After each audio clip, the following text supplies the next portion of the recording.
gootaaf kabaja malee bu'a miti haamileen itti xinnaata.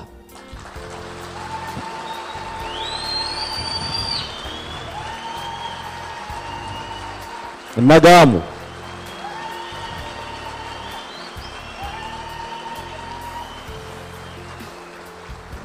sagantaa keenya jalqabuuf haasaa baga nagaan dhuftanii akka nuu godhan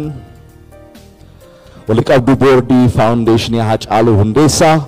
akkasumas haadha warraa artistii keenya Haacaaluu Hundeessaa jaallatamtuu Faantuu Demisee Garoota Jittaffeeraa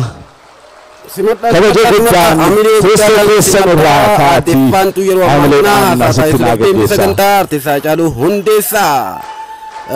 yaadannoo artiist Haacaaluu Hundeessaa akkasuma immoo sirna badhaasaa gartee Hundeessaa kana irratti gartee haasaa taasisuudhaaf deemtii haati warraa kabajamtuu fi jaallatamtuun Faantuun haati warraa Haacaaluu Hundeessaa yeroo ammaan kana gaa waltajjii irratti argamti haasaa taasisuudhaaf deemtii haasaa ishiidhaa kana obsaan turtiin waliin taasisaa dhaggeeffadhaas ni jenna.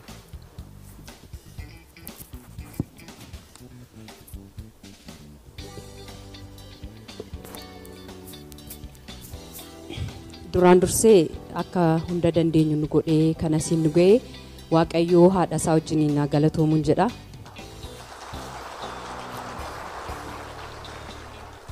Jirtu Jirra adde Faantuu. Jecha Haacaaluu Hundeessaati. Abbootiin haadholiin keessummoonni uummanni biyya keessaa fi biyya alaa hiriyoonni acee biyya keessaa fi biyya alaa qeerroo fi qarree daa'imman dorgomtoonni badhaasa hacee waggaa lammaffaa irratti kaadhimamtan warri injifattan tamsaasa kallattiin nu hordoftan hundi keessan guyyaa har'aa akka wal geenyuuf kan bidiruu fi oodaanuuf ta'ee abbaa warraa koo abbaa ijoollee koo goota jaalalaa amanamaa qulqulluu abbaa dhugaa fakkeessuu fi fakkaachuu hin dandeenyeen goota ija barbadaa Haacaaluu Hundeessaatiin baga guyyaa kana geenye baga nagaan dhuftaniin jedha. Welcome hundi keessanuu baga nagaan dhuftan galatooma. Abbaa bittii koo akkamnaaf jirtaa qaamaan erga nurraa fagaattee anii fi ijoolleen kee yaaddoo fi jaalala keen ala jireenya biyya dhugaa fi dhiiga namaa xuuxuu irra jiraachuu keenya itti fufnee waggaa 3 goonnee yaadaan yeroo hunda waliin jiraannas. Gaaffii ijoollee keef deebii dhabus bakka ati deemte akka hin deebine amma humni isaanii hubatanis amanuu garuu hin dandeenye hin dhuftaa kee eegaa ala ilaalaa wabuu milkuu fi giiftuun yeroo waamtu si awwaachuuf wal jalaa qabu garuu hundi hin jiru aceekoo nutti abjuu taate